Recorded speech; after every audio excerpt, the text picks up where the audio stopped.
तो पहली सर्वांग समता की कसौटी है भुजा भुजा भुजा सर्वांग समता नियम, जिसको हम कहते हैं ट्रिपल एस सर्वांग समता या ट्रिपल एस कांगुरेंसी।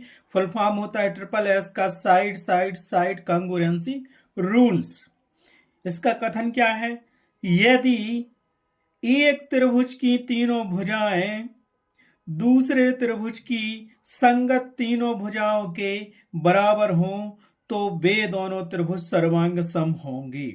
क्या कह रहे हैं? दो त्रिभुज दिए गए हैं, एक त्रिभुज में तीनों भुजाओं की लंबाई जो जो है वो दूसरे त्रिभुज की भुजाओं की लंबाई भी है, तो वो क्या होंगे? दोनों त्रिभुज सर्वांग सम होंगे। तो यहाँ पे कुछ हम एग्जाम्पल ले लेते हैं और समझते हैं कि सर्वांग समता कैसे सिद्ध करनी है। तो दो त्रिभुज हम ले लेंगे। माना कि दो त्रिभुजों ए बी सी और पी क्यू आर में दो त्रिभुज हमें दिए गए हैं, A B C P Q R, ये दो त्रिभुज हैं। तो यहां लिख लेते हैं त्रिभुज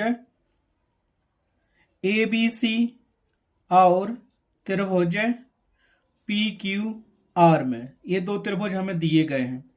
त्रिभुज ए बी सी की भुजा ए भुजा त्रिभुज पी क्यू आर की ये भुजा के बराबर है, संगत भुजा के बराबर है। ए के बाद बी, बी के बाद सी, सी के बाद ए, ऐसा ही पी के बाद क्यू, क्यू के बाद आर, आर के बाद ई। दूसरी भुजा संगत भुजा क्या होगी? बीसी के संगत भुजा क्यू आर होगी। तो ये भुजा बीसी भुजा त्रिभुज पी क्यू आर की संगत भुजा क्यू आर के बराबर है। और त्रिभुज एबीसी की ये तीसरी भुजा सी ए या ए सी त्रिभुज पी क्यू आर की तीसरी भुजा आर पी या पी आर के बराबर है। ठीक है, ये दो त्रिभुज लिए तो ये दिए गए हैं। यहाँ पे अगर ये लाइन ना खींच के लिख लो, ये 4 सेंटीमीटर है तो ये 4 मान लो, और ये 5 है तो ये भी 5 मान लो, ये इसको 6 मानो तो इसको 6 कर दो। तो ये भुजा ये भुजा ये भुजा ये भुजा ये भुजा ये भुजा आपस में बराबर होंगी ना। तो यहाँ पे हम देखते हैं कि हमने दो त्रिभुज लिए, इसकी हमें सर्वांग समता क्या करनी है? सिद्ध करनी है। तो देखो ये संगत त्रिभुज है, एक त्रिभुज हमारे पास एक ये दिया है त्रिभुज नंबर 1, दूसरा त्रिभुज हमें ये दिया है नंबर 2 त्रिभुज ए बी सी और त्रिभुज पी क्यू आर। तो इनमें देखो संगत भुजाएं यही कहलाती हैं संगत भुजाएं। ए के बाद बी, तो ये भी भुजा काय के बराबर है दूसरे त्रिभुज में। पहले त्रिभुज की ये भी भुजा लिखो, दिया ही है कि इसकी भुजाएं आपस में बराबर है। पहले त्रिभुज की ये भी भुजा बराबर है दूसरे त्रिभुज की पी की भुजा। ए के बाद बी और यहाँ पी के बाद क्यू आएगा, तो ये संगत भुजाएं भी हैं। तो ये क्या होगी? पी क्यू के बराबर है, क्योंकि कथन में यही कहा गया था एक त्रिभुज की तीनों भुजाएं दूसरे त्रिभुज की संगत तीनों भुजाओं के बराबर हो। तो ये भुजा इसके बराबर होगी। तो ये दिया गया है, मान लो दिया है। ठीक है, दूसरा देखो, दूसरी भुजा बी सी दी है, ये भुजा दूसरे त्रिभुज की क्यू आर भुजा के बराबर होगी। ये दोनों निशान बने हैं। तो यहां से लिखो भुजा बी सी बराबर है भुजा क्यू आर के। देखो ए के बाद बी, बी के बाद सी, यहाँ देखो पी के बाद क्यू, क्यू के बाद आर। ए भी दिया है, माना कि ये दूसरी भुजा भी क्या है? बराबर है। त्रिभुज ए बी सी की दूसरी भुजा त्रिभुज पी क्यू आर के बराबर है। इसी प्रकार देखते हैं कि त्रिभुज ए बी सी की तीसरी भुजा सी ए के बराबर, सी ए ये बराबर है त्रिभुज आर पी के बराबर है। तो ये दिया है, क्या दिया है? दिया है। ठीक है, तो यहां देखो त्रिभुज दी है ना, इसकी ये भी भुजा पी क्यू के बराबर मानी, बी सी भुजा क्यू आर के बराबर मानी, सी ए की भुजा आर पी के बराबर मानी। तीनों भुजाएं दी हैं। तो ये भुजा इसके बराबर, ये भुजा इसके बराबर, ये भुजा इसके बराबर। और भुजा को हम क्या कहते हैं? इंग्लिश में साइड कहते हैं। तो इसको क्या लिखेंगे? तीन चीजें सिद्ध कर दी, तीनों भुजाएं होती त्रिभुज में, तीनों भुजाएं दोनों त्रिभुजों की एक दूसरे के बराबर है। तो इसको हम लिखेंगे अतः, क्या लिखेंगे हम इसको? आप बता सकते हो। अतः त्रिभुज ए बी सी सर्वांग सम होगा। ये सर्वांग समता का नोशन है त्रिभुज पी क्यू आर के। आया समझ में? क्योंकि ये भुजा भुजा सर्वांग समता का नियम है, तो इसको ऐसे समझ सकते हैं हम। ठीक है, तीनों भुजा, ये भुजा इसके बराबर, ये भुजा इसके बराबर, ये भुजा इसके बराबर। अब उल्टा सीधा लिखा हो, लेकिन क्रम तो वही, ए के बाद बी, बी के बाद सी, सी के बाद ए, ऐसे ही पी के बाद क्यू, क्यू के बाद आर, आर के बाद पी। ठीक है, सर्वांग सम है। किससे? अब नियम भी तुम्हें यहां लिखना पड़ेगा। सर्वांग समता का ये कौन सा नियम है?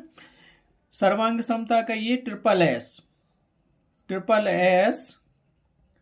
सर्वांग समता नियम से। इसको ही कहते हैं भुजा भुजा सर्वांग समता नियम।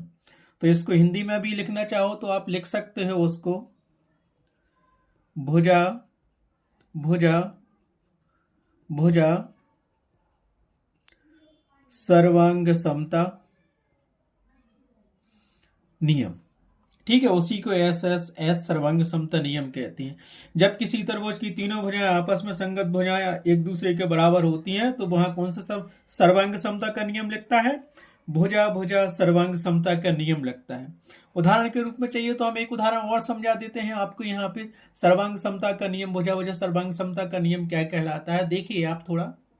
जैसे हमारे पास ये दो त्रिभुज दिए गए, त्रिभुज एक एबीसी त्रिभुज दिया है, दूसरा दिया है DEF सेकंड त्रिभुज दिया है। तो यहाँ इसकी सर्वांग समता सिद्ध करनी है तो एस भुजा के थ्रू है कि नहीं देखना। तो यहाँ हम लिखेंगे त्रिभुज ABC बा त्रिभुज DEF, क्रम से आ रहा है, डी के बाद ई के बाद एफ में सर्वांग समता सिद्ध करनी है। तो देखो ए के बाद बी, डी के बाद ई, क्योंकि ये डी से शुरू हुआ है तो ये भी भुजा 3 सेंटीमीटर की है और डी भुजा भी 3 सेंटीमीटर की है। तो इसको हम लिख सकते हैं, यहाँ पे क्या लिखेंगे, ए बी भुजा बराबर है दूसरे त्रिभुज की डी भुजा के। ये कितनी है, बराबर कर लो 3 सेंटीमीटर हो गया। दूसरा देखा, इस त्रिभुज के बाद बी के बाद आता है सी, सो बी सी भुजा बराबर है दूसरे त्रिभुज के ई के बाद आता, डी के बाद आता ई और ई एफ। तो ये 5 सेंटीमीटर की दी है बीसी भुजा ये, और ये ई एफ भुजा भी 5 सेंटीमीटर की दी है। तो इसको हम क्या लिख सकते हैं, इसको लिख सकते हैं हम बीसी बराबर है ई एफ की, और ये भुजा कितनी है 5 सेंटीमीटर है। आया समझ में? अब देखा हमने इसकी ए सी भुजा या सी ए भुजा कितनी है 7 सेंटीमीटर है। तो ये किसके बराबर है दूसरे त्रिभुज में, डी एफ या एफ डी के बराबर है 7 सेंटीमीटर। तो इसको लिख देंगे हम सी ए भुजा बराबर है एफ डी के, जो कि कितनी है 7 सेंटीमीटर। तो ये भी भुजा है, ये भी भुजा, ये भी भुजा है। तो ये अब क्या करेंगे, दोनों त्रिभुज क्या है, सर्वांग सम होंगे।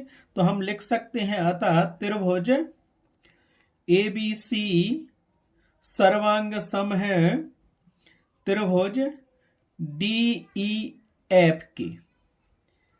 रीजन क्या दोगे, किस चीज से सर्वांग सम है, सर्वांग समता का कौन सा नियम लगेगा, यहाँ पे सर्वांग समता का नियम लगेगा एस सर्वांग समता, सर्वांग समता नियम से, नियम से। ठीक है, आया समझ में? तो ये सर्वांग समता नियम हो गया, ट्रिपल एस कॉन्ग्रुएंसी समझ में आया आपको।